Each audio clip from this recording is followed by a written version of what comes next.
अस्सलाम वालेकुम। मैं हूं डॉक्टर ज़ैनब और कंसल्टेंट गायनेकोलॉजिस्ट हूं। आज मैं स्पेशल सेशन लेके आई हूं।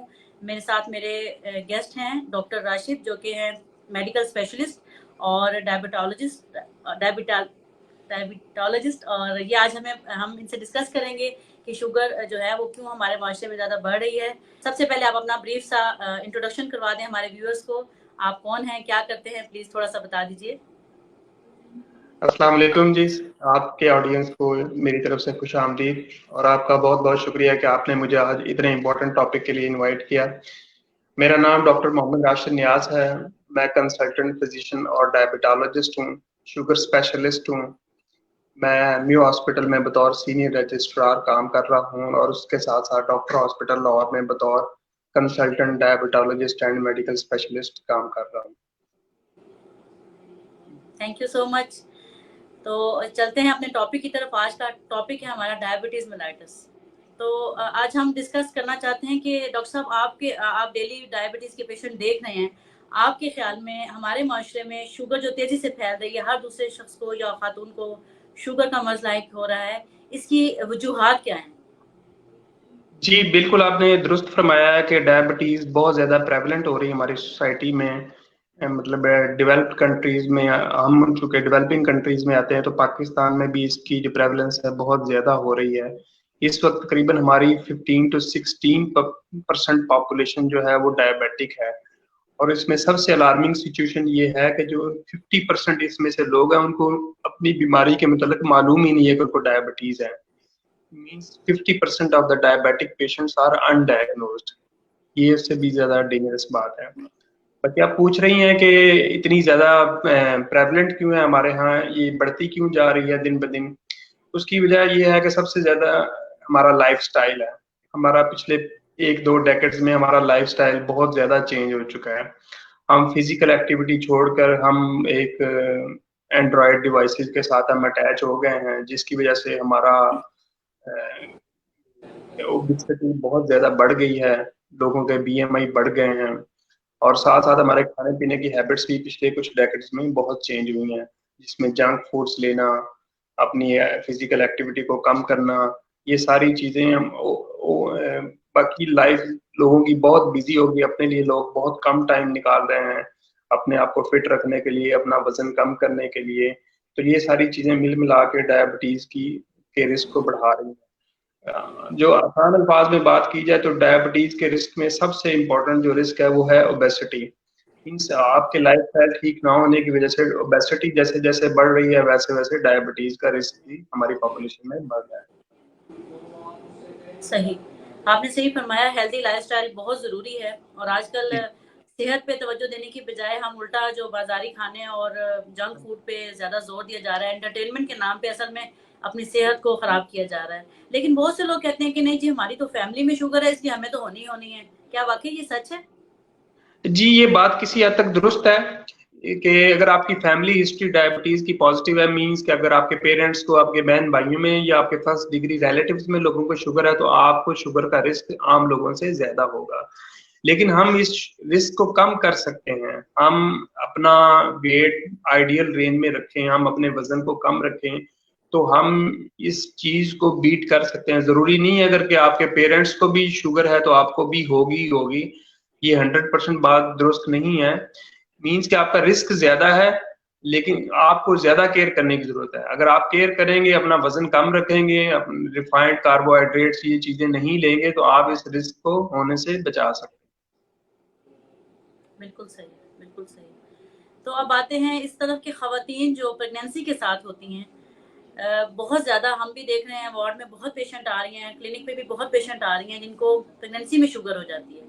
तो आपके ख़्याल में जो प्रेगनेंसी में शुगर है, इसकी क्या वजूहात हैं और कैसे इससे बचा जा सकता है? जी, बिल्कुल। प्रेगनेंसी में आप बिल्कुल दुरुस्त फरमा रही हैं कि इसका रिस्क बढ़ रहा है, इसकी भी प्रेवलेंस बढ़ रही है। तकरीबन 10 टू 20% जो हमारी प्रेग्नेंट ख़वातीन हैं, उनको जेस्टेशनल डायबिटीज़ होती है। उसकी एक वजह तो ये है जो ऑलरेडी हम डिस्कस कर चुके हैं कि हमारा लाइफ़स्टाइल है, ओबेसिटी है, ये सारी चीज़ें जिस तरह बाकी आम शुगर के रिस्क को बढ़ा रही हैं, उसी तरह ये जेस्टेशनल डायबिटीज़ के रिस्क को भी बढ़ा रही हैं। दूसरा, प्रेगनेंसी में आप बेहतर जानती हैं कि हार्मोनल चेंजेस ऐसी आती हैं कि जिसकी वजह से हमारे शुगर को इस्तेमाल करने की हमारे जिस्म की सलाहियत कम हो जाती है। वो मसल्स उस शुगर को उस तरह यूटिलाइज नहीं कर पाते फिजियोलॉजी चेंज होने की वजह से। तो इसलिए जो प्रेगनेंसी में शुगर का रिस्क है वो बढ़ जाता है। दूसरा इसमें ये भी होता है कि कुछ पेशेंट्स जो होते हैं जो अगले 5-10 साल में जिनको डायबिटीज होनी होती है, तो हार्मोनल प्रेगनेंसी के हार्मोनल चेंजेस की वजह से उनको जेस्टेशनल डायबिटीज हो जाती है। तो उसमें जो आपकी इसकी वजूहत की बात करें तो वही हमारी लाइफस्टाइल है और प्रेगनेंसी की हार्मोनल चेंजेस है। जी, सही। तो प्रेगनेंसी में बहुत सी खवातीन ये क्वेश्चन करती हैं कि जी डॉक्टर साहब टीका लगाना बहुत मुश्किल है, इंसुलिन क्योंकि हम रिकमेंड करते हैं। तो डॉक्टर साहब आज लेटेस्ट रिकमेंडेशन क्या है? क्या हम टैबलेट देकर भी पेशेंट को मतलब शुगर को कंट्रोल कर सकते हैं, या लाइफस्टाइल मॉडिफिकेशन यानी कि हम उसे वॉक का बता दें, डाइट कंट्रोल का बता दें, और किसी मतलब एंटी डायबिटोजेनिक जो ड्रग्स हैं, किसी गोली दे दें जैसे ग्लूकोफेज वगैरह। तो क्या ये रिकमेंड करते हैं आप? लेटेस्ट क्या चल रहा है आपकी तरफ ट्रेंड? जी बिल्कुल, ये बात 100% दुरुस्त नहीं है कि प्रेगनेंसी में सिर्फ इंसुलिन ही दी जा सकती है। अब लेटेस्ट गाइडलाइंस के मुताबिक हम कुछ शुगर की गोलियां भी दे सकते हैं।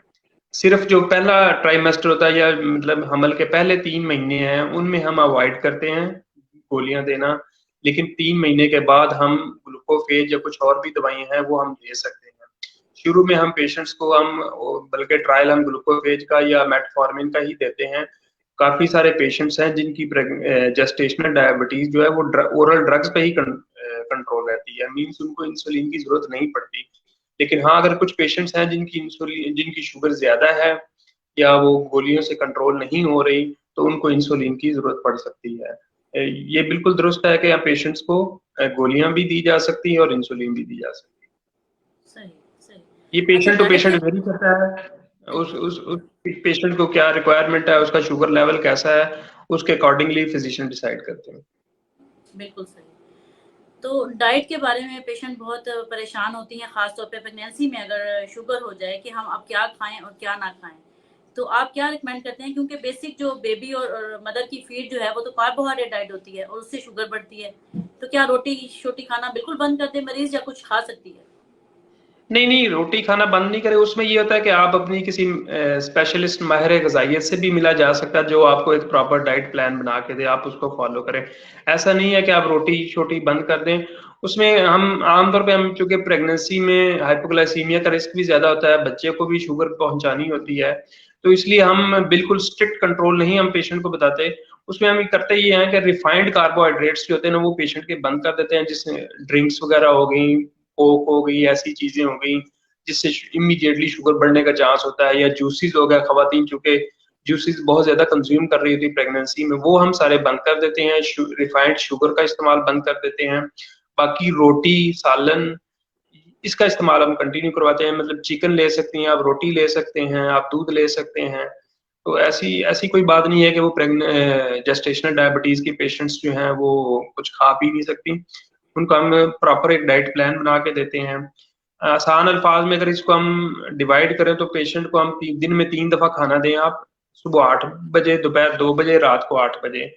हर 3 टाइम पे एक-एक रोटी, सुबह आप अंडे के साथ रोटी दें, दोपहर और शाम को शोरबे वाले सालन के साथ।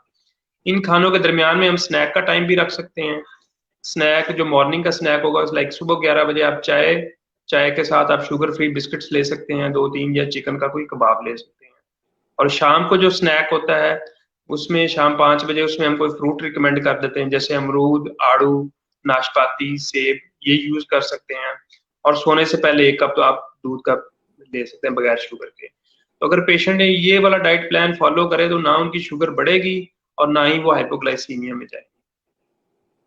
सही, सही। तो ये आपने बहुत अच्छा डाइट प्लान बताया, और ख़वातीन जो हैं उनको थोड़ी तसल्ली भी हो गई, क्योंकि अक्सर ख़वातीन ये बार-बार पूछती हैं कि रोटी या थोड़ा बहुत चावल ले सकती हैं या नहीं?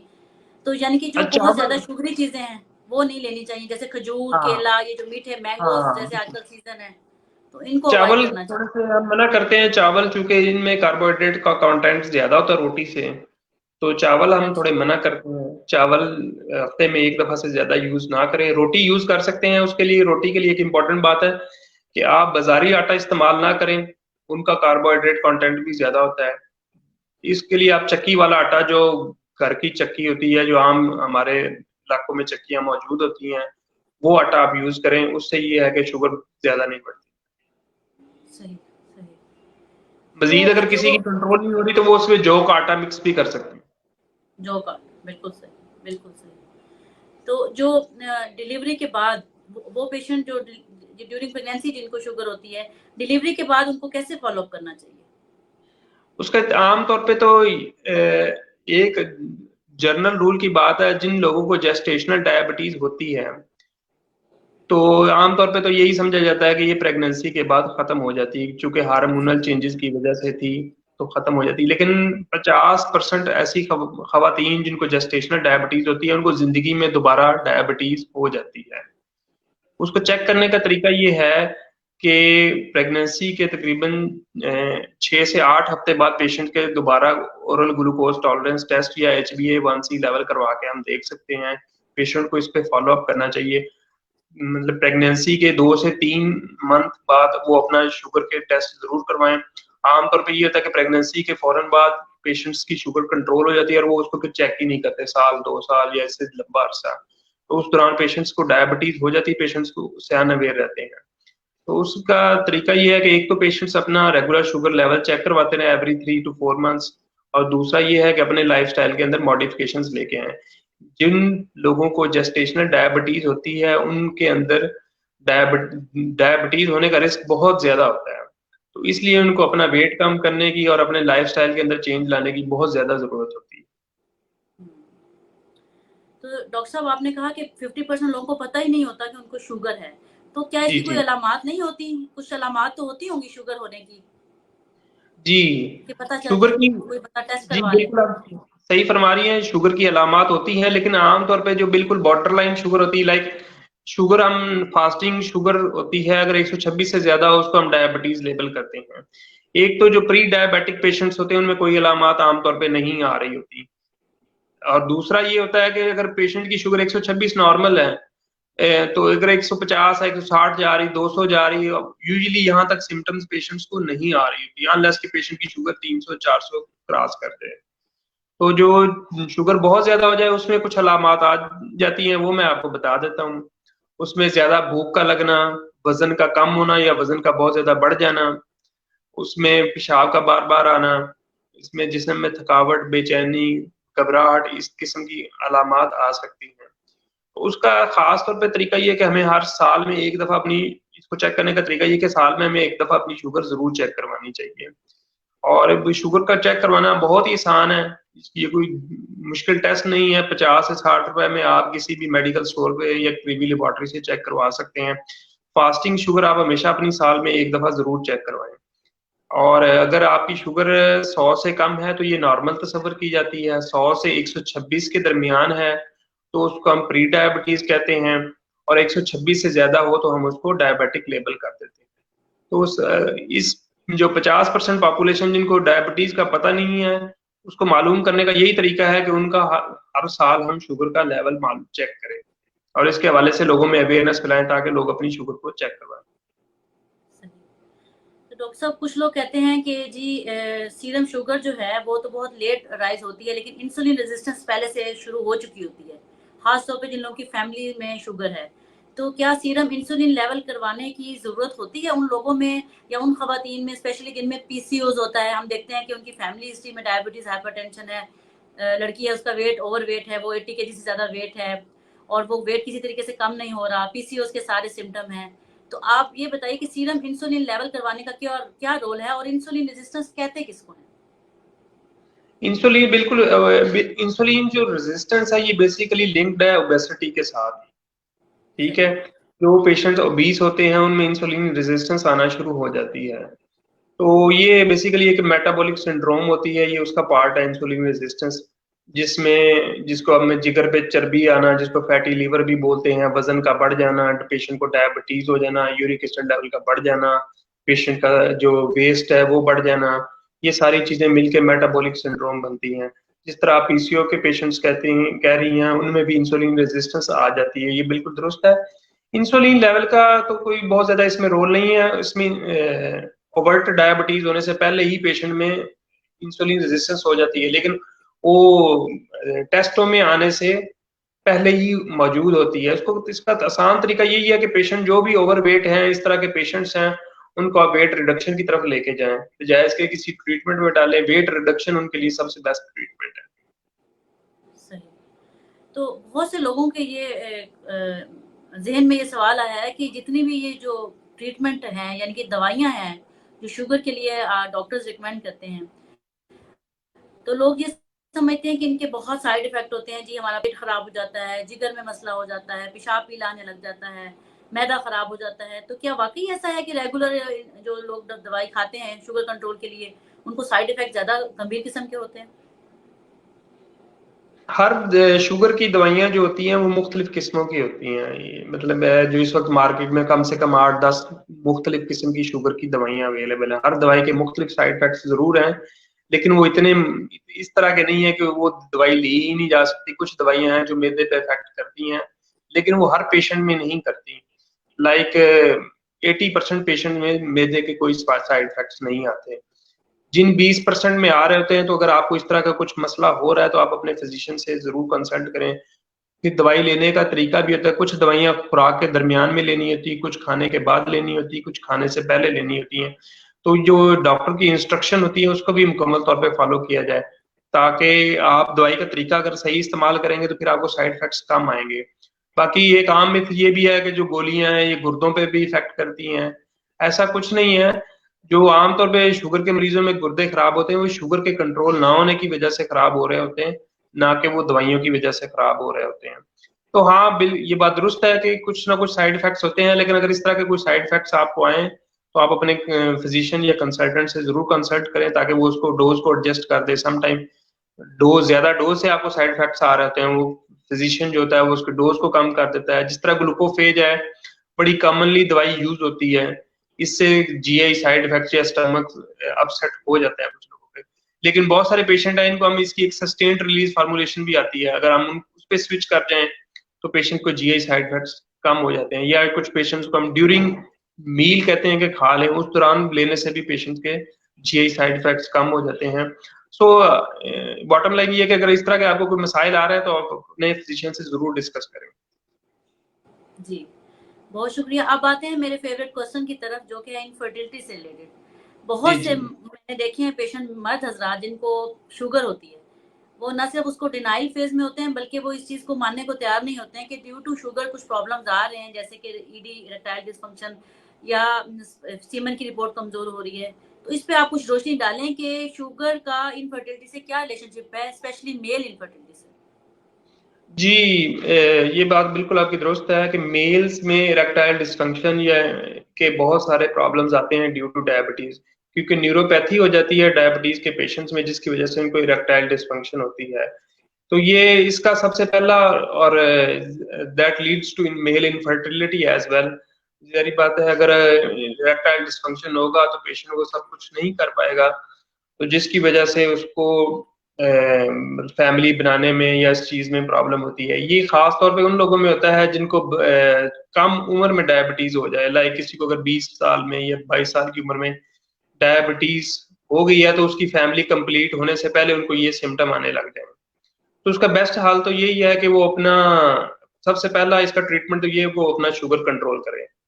बहुत सारे पेशेंट जो अपना अगर शुगर कंट्रोल करते हैं तो वो इम्प्रूव कर जाते हैं। बाकी जिनको फिर भी नहीं इम्प्रूवमेंट होती, वो अपने डॉक्टर से कंसल्ट करें। कुछ ट्रीटमेंट मोडालिटीज भी हैं जिससे वो इसको रिस्पॉन्ड करते हैं, बजाय इसके कि वो अपनी बीमारी को छुपाएं और इसको एक्सेप्ट ना करें। शुगर के पेशेंट्स को लाजमी ऐसे मसाइल अपने डॉक्टर से डिस्कस करने चाहिए। और ये भी देखा गया है कि उनकी जो सीमन एनालिसिस की रिपोर्ट होती है, उसमें बार-बार पस सेल आ रहे होते हैं। क्या ऐसा है कि शुगर की वजह से बार-बार इन्फेक्शन होता हो? जी जी, शुगर की वजह से बार बार यूरिनरी ट्रैक इन्फेक्शन होती हैं। यूटीआईज का रिस्क बढ़ जाता है आम लोगों की निस्बत, तो जिसकी वजह से सीमन में भी पस सेल आना शुरू हो जाते हैं, तो वो इनफर्टिलिटी का बायस बनते हैं। सही। और डॉक्टर साहब, फीमेल में जो, जब ये इंसुलिन रेजिस्टेंस हो जाए और डायबिटीज की तरफ पेशेंट चली जाए, तो क्या उसमें भी इनफर्टिलिटी का रिस्क बढ़ जाता है? जी बिल्कुल। इनफर्टिलिटी का भी रिस्क बढ़ जाता है और अबॉर्शंस का भी रिस्क बढ़ जाता है। जो ड्यूरिंग प्रेगनेंसी ग्रोथ, बच्चे की ग्रोथ नहीं हो पाती उस तरह, इंट्रा यूट्राइन ग्रोथ रिटार्डेशन हो सकती है, और उसके अलावा भी प्रेगनेंसी के काफी सारे मसाइल हो सकते हैं, लाइक मैक्रोसोमिक बेबीज पैदा हो सकते हैं, शोल्डर डिस्टोशिया इससे हो सकता है। तो ये सारी चीजें हैं। इससे प्री क्लैम्पशिया का रिस्क बढ़ जाता है डायबिटीज की वजह से। और ड्यूरिंग जो बाद में पैदा होने वाला बच्चा है उस पे भी ड्यूरिंग जो उसके जिंदगी के पहले 30-35 दिन है उस दौरान मुख्तलिफ बीमारियों का बायस भी बनती है जेस्टेशनल डायबिटीज। तो लिहाजा ये जो जेस्टेशनल डायबिटीज का रिस्क ना सिर्फ मदर्स पे है, उनके होने वाले बच्चे पे भी हो रहा था इफेक्ट। बिल्कुल बिल्कुल। और ये जो जेस्टेशनल डायबिटीज वाली मदर के जो बच्चे होते हैं उनमें कितना रिस्क होता है कि आगे जाके उनको शुगर हो जाएगी? आमतौर पे उनका रिस्क नॉर्मल पॉपुलेशन जितना ही होता है, या जितने एक आम लोगों के पेरेंट्स को डायबिटीज हो जितना रिस्क उनको होता है उनको भी उतना ही होता है। लेकिन ये है कि पहले उनको हाइपोग्लाइसीमिया का रिस्क होता है, क्योंकि वो ज्यादा शुगर के आदी होते हैं बच्चे, उनको मदर की तरफ से ज्यादा शुगर मिल रही होती है, तो उनका अपना जो है लबलबा वो इंसुलिन बनाने का आदी नहीं रहता, वो शुगर उनको ज्यादा मिलती रहती है, तो लिहाजा जब वो बच्चे पैदा होते हैं उनमें हाइपोग्लाइसीमिया का रिस्क बढ़ जाता है। और जो पेरीनेटल कॉम्प्लिकेशंस हैं उसका भी रिस्क आम बच्चों की निस्बत ज्यादा होता है। यानी कि जो जेस्टेशनल डायबिटीज की मदर है उसका बच्चा जब भी डिलीवर हो तो फौरन सबसे पहले सीरम शुगर चेक करनी चाहिए। जी जी जी, उसकी बिल्कुल आपने सही कहा। जो जेस्टेशनल डायबिटीज मदर्स के बच्चे हैं उनकी शुगर जरूर चेक करनी चाहिए, क्योंकि वो हाइपोग्लाइसीमिया के रिस्क पे। और ये हाइपोग्लाइसीमिया इस्कीमिया कर सकता है ब्रेन का, और परमानेंट ब्रेन जी जी इंजरी कर सकता बिल्कुल। जी जी, बच्चों में चूंकि रिजर्व बहुत कम होता है, हाइपोग्लाइसीमिक ब्रेन इंजरी जो है वो बच्चों में बहुत ज्यादा इसका रिस्क बढ़ता है। सही सही। तो अब आते हैं इस बात की तरफ कि वो कौन से मेजर्स हैं जिनके जरिए हम इसकी प्रिवेंशन कर सकते हैं। वो कहते हैं ना, prevention is better than cure. Society में क्या चेंजेस लाए जाएं, हम कैसे पब्लिक हेल्थ एजुकेशन करें, इस चीज को अवेयरनेस को क्रिएट करें कि लोग जो हैं प्रिवेंशन की तरफ आए और वो इससे जो इस बीमारी से बच सके। जी बिल्कुल, आपने दुरुस्त फरमाया। डायबिटीज को हम पहले ही रोक सकते हैं।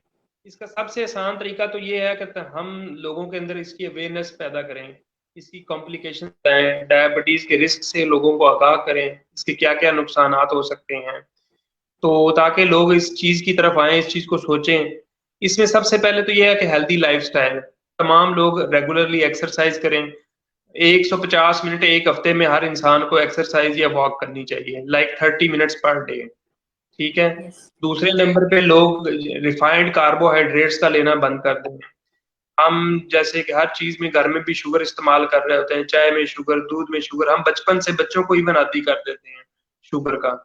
तो लिहाजा हमें refined carbohydrates, Cola drinks, junk food, burgers, ये जिस तरह मैदे की बनी हुई सारी चीजें, बेकरी प्रोडक्ट्स, डेयरी प्रोडक्ट्स हम जो बाहर से इस्तेमाल कर रहे हैं लेके मार्केट से खरीद के, ये सारी हमें अवॉइड करनी चाहिए।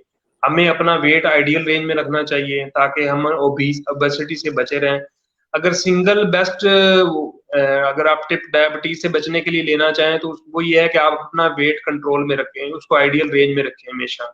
अगर आप अपना वेट आइडियल बीएमआई के मुताबिक रखेंगे तो आपको कभी भी डायबिटीज का रिस्क 70 से 80% आप में कम हो जाएगा। सही। और हमेशा इंसान जो है ना वो पेन से डरता है, खौफ जो है ना इंसान को रोकता है इस चीज से। तो क्या वो कॉम्प्लिकेशंस हैं जो एक इंसान को इस चीज पे मजबूर कर दें कि वो एक्सरसाइज करे, अपना वेट कंट्रोल रखें? आपके ख्याल में शुगर की ऐसी कौन सी भयानक किस्म की कॉम्प्लिकेशन है जो आके इंसान की जिंदगी को मफलूज कर देती है? जी, हमारे जिस्म का कोई ऐसा हिस्सा नहीं है जो शुगर की से मुतासिर ना होता हो।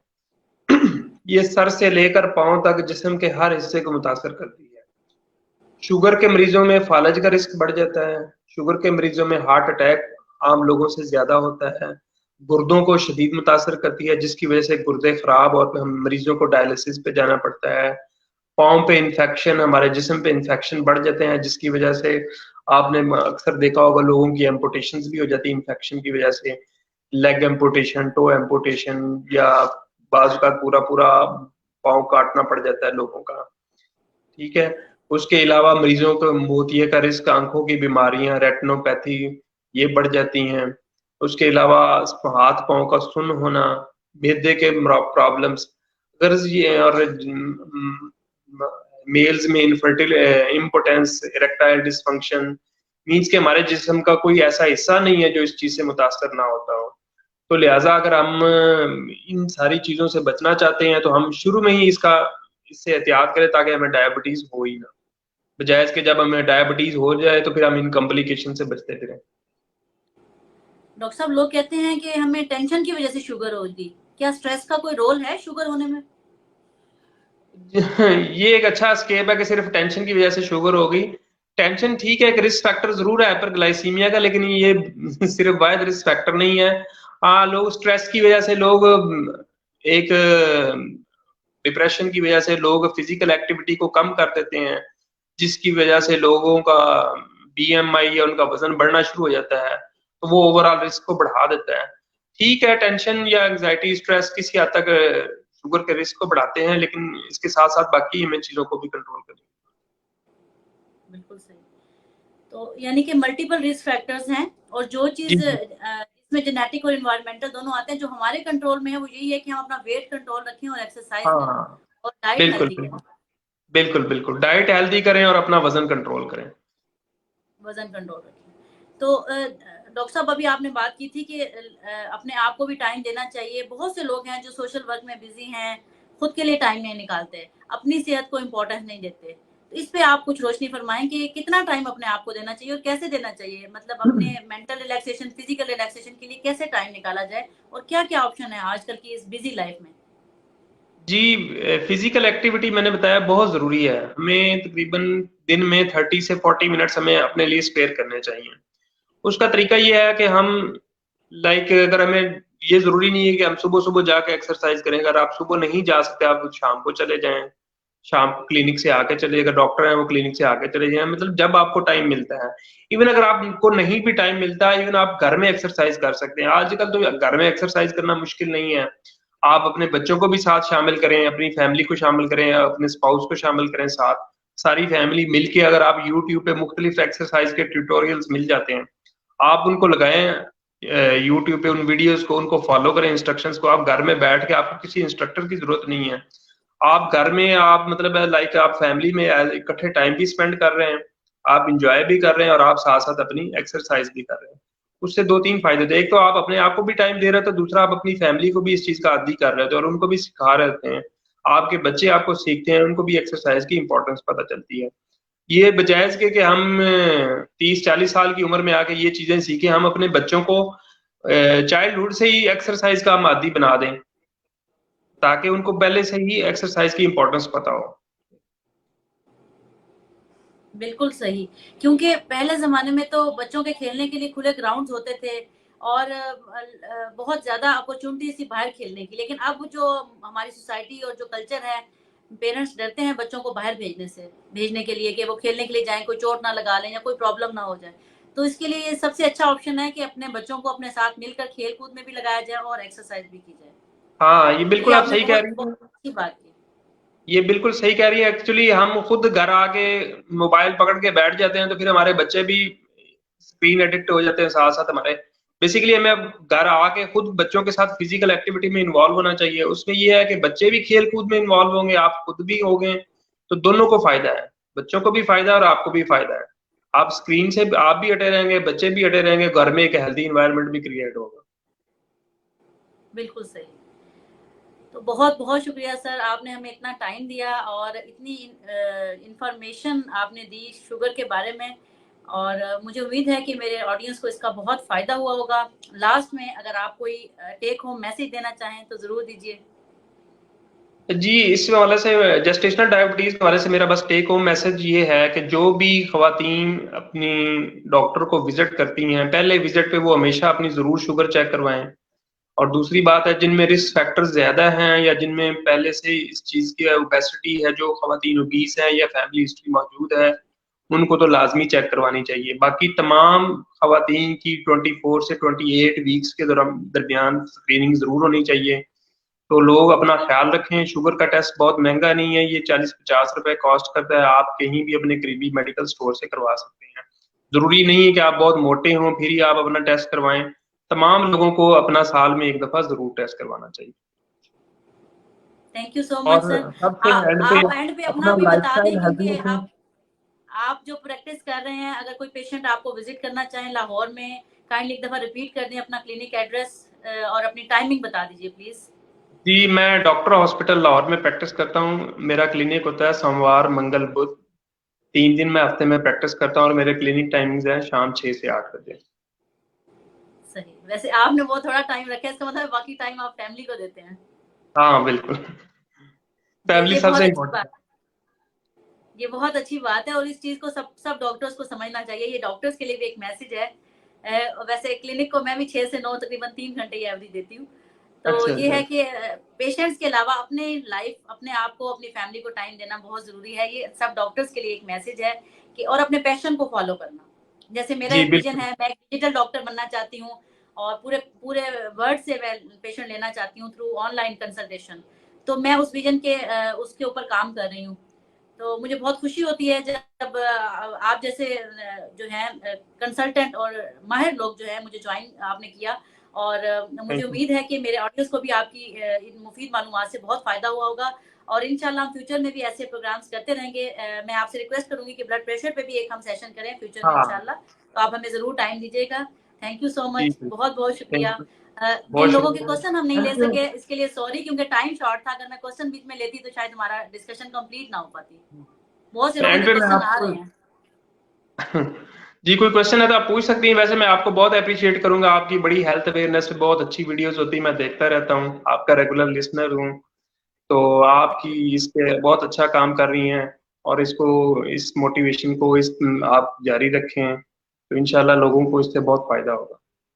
बस नियत यही है कि लोगों को फायदा हो। एक हाँ क्वेश्चन जी। मुझे जो अभी नजर आ रहा है वो किसी नासिर साहब ने किया कि अगर शुगर 200 है तो क्या दवाई की जरूरत है?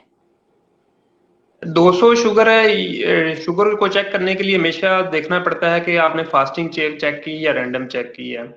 फास्टिंग में आपको ये शुगर लेवल्स के मतलब थोड़ा सा एक्सप्लेन कर देता हूँ, ये इनका क्वेश्चन क्लियर हो जाएगा। फास्टिंग जो है, नॉर्मल शुगर होती है 100 से कम, 100 से 126 हम लेते हैं प्री डायबिटिक।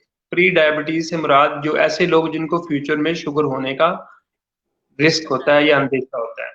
और 126 से ज्यादा हो तो उसको हम डायबिटीज लेबल करते हैं या शुगर का मरीज हम लेबल करते हैं।